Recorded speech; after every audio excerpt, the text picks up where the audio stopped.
Gente querida, hoje falaremos sobre como Juliano, o apóstata, desejava restaurar o paganismo no Império e como muitos, de maneira equivocada, dizem que isso se deu porque o cristianismo foi influenciado pelas religiões pagãs. É isso mesmo que você ouviu, tá? Vimos em nosso vídeo de estudo que, embora tenha sido um hábil governante, Juliano é lembrado sobretudo por sua política religiosa, cujo objetivo era restaurar a glória perdida do paganismo e impedir o progresso do cristianismo. Muitos teólogos liberais e professores afirmam que o cristianismo foi mero produto derivado das religiões de mistério pagãs. Eu peço que você tenha bastante atenção ao que vamos tratar agora, porque os cristãos frequentemente enfrentam dificuldades em apresentar respostas para esse tipo de crítica.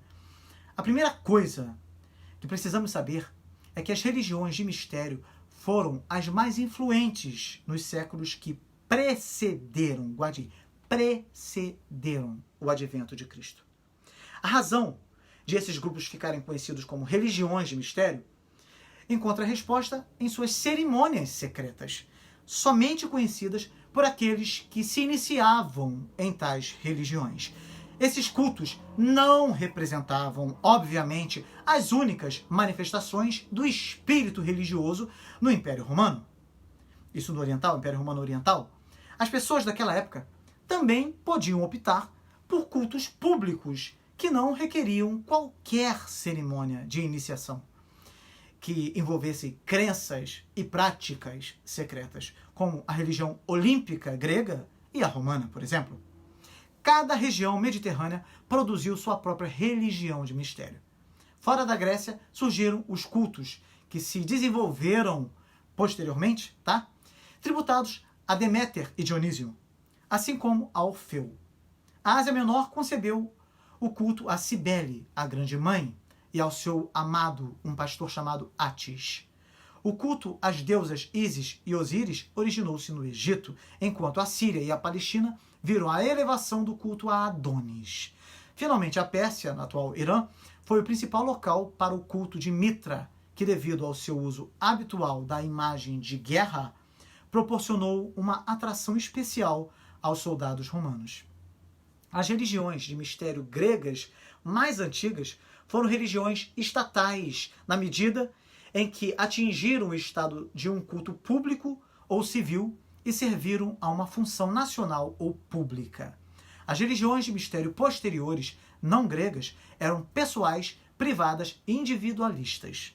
Antes do ano 100, depois de Cristo, as religiões de mistério ainda estavam limitadas, em grande parte, a localidades específicas e constituíam um fenômeno relativamente moderno. Depois do século I, começaram a atingir uma influência popular que foi difundida gradualmente no período do Império Romano. Além disso, sofreram mudanças relevantes na medida em que algumas religiões absorviam elementos das outras. Isso é muito importante. Como esse ecletismo cresceu agressivamente, emergiram novas e estranhas combinações de práticas e rituais. As religiões reduziram as características as mais censuráveis de suas práticas antigas e, com isso, começaram a atrair um número maior de seguidores. Para tentar explicar o efeito que as religiões de mistério tiveram sobre o cristianismo no século I, no momento, portanto, em que o cânon do Novo Testamento estava sendo escrito, os teólogos liberais e escritores costumam se utilizar das semelhanças, são muitas, né, entre os cultos pagãos e o cristianismo, incluindo a terminologia usada por eles, as semelhanças entre os rituais pagãos e sacramentos cristãos, a semelhança entre a morte e ressurreição dos deuses pagãos e a morte e ressurreição de Jesus, a semelhança entre o culto de iniciação pagão e o renascimento cristão, e etc. No entanto, eu gostaria de destacar 7 argumentos que comprovam que as religiões de mistério não influenciaram o cristianismo de forma alguma. Primeiro, os argumentos usados para provar a dependência cristã das religiões pagãs são muitas vezes baseados naquilo que a filosofia classifica como falácia lógica de causa falsa. Essa falácia ocorre sempre que alguém acredita que só porque duas coisas existem lado a lado, uma delas deve ter causado a outra.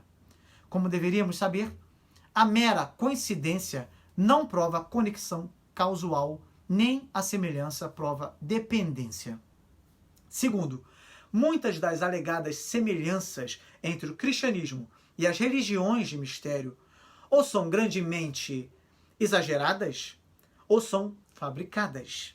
Os estudiosos frequentemente descrevem os rituais pagãos em uma linguagem que eles mesmos tomaram emprestado do cristianismo. O uso descuidado dessa linguagem levou muitos daqueles a falar de uma santa ceia no mitraísmo ou de um batismo no culto de Ísis, quando estes próprios mitos nunca empregaram tal linguagem. A bem da verdade, é uma tolice indesculpável tomar a palavra Salvador com toda a sua conotação do Novo Testamento e aplicá-la a Osíris ou a Atis, como se houvesse semelhança entre eles. Terceiro, a cronologia que se esforça para emparelhar o cristianismo às religiões de mistério é toda errada. Quase todas as nossas fontes de informação sobre as religiões pagãs são tardias, isto é, são vigentes de uma época posterior ao século I depois de Cristo. Em algumas pesquisas, podem ser encontrados escritores que citam documentos escritos até 300 anos depois que o apóstolo Paulo produziu suas epístolas. Temos de rejeitar a suposição de que só porque uma religião teve certa crença ou prática no século III ou no IV depois de Cristo, isso significa que teve a mesma crença ou prática no século I. Quarto, o apóstolo Paulo jamais teria conscientemente tomado emprestado os conceitos das religiões pagãs.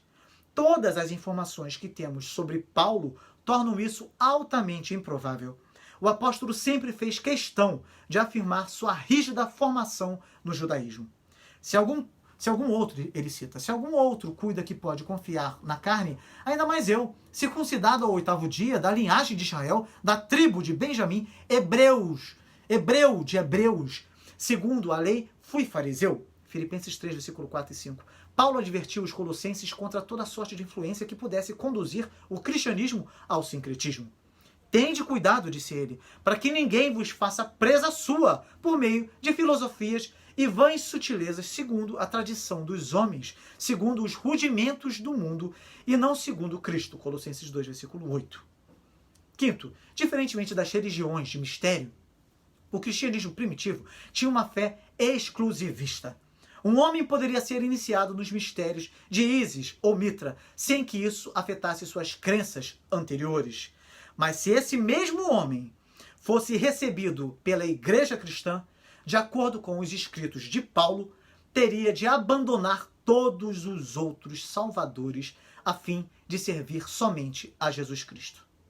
No sincretismo prevalecente do mundo greco-romano, a religião de Paulo e a religião de Israel estavam absolutamente sós. Esse exclusivismo cristão deveria ser um ponto de partida para toda reflexão sobre as possíveis relações entre o cristianismo e os seus oponentes pagãos. Qualquer sugestão de sincretismo no Novo Testamento teria causado controvérsia imediata.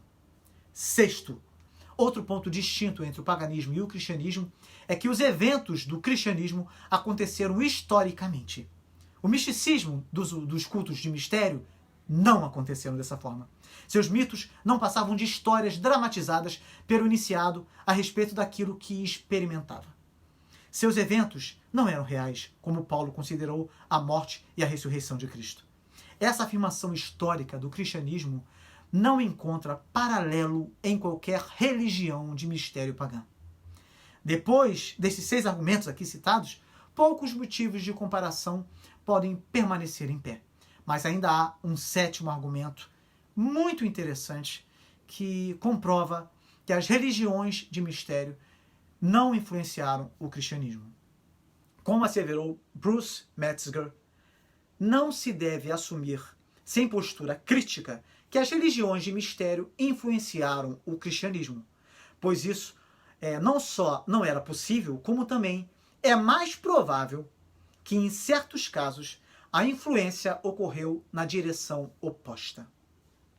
Portanto, não deveríamos nos surpreender com o fato de que os líderes das religiões pagãs, que estavam sendo desafiadas pelo cristianismo, devessem fazer algo para se oporem a esse desafio. Pare e pensa. Na verdade, é claro, haveria modo melhor de fazer isso do que oferecendo um substituto pagão, por exemplo. O paganismo tentou se opor ao cristianismo, imitando-o. E essa atitude pode ser vista de forma clara e evidente pelas medidas instituídas por Juliano, o apóstata, conforme vimos em nosso vídeo de estudo. Bem, agora você já sabe como responder aos teólogos liberais e a todo aquele que levantar críticas infundadas sobre o cristianismo com base no paganismo. Espero que você tenha gostado e use estes argumentos na defesa de sua fé. Amém? Não esqueça de assistir ao nosso vídeo de estudo sobre esse assunto. Isso é primordial para a devida compreensão dos nossos devocionários diários. É só clicar na janelinha que vai aparecer, eu acho que é aqui, desse lado, se não é desse lado aqui, tá bem? Mas vai aparecer. Clique para você poder assistir, deixe o seu like, deixe o seu comentário e compartilhe esse vídeo em suas redes sociais também. Até amanhã, com a graça de Deus.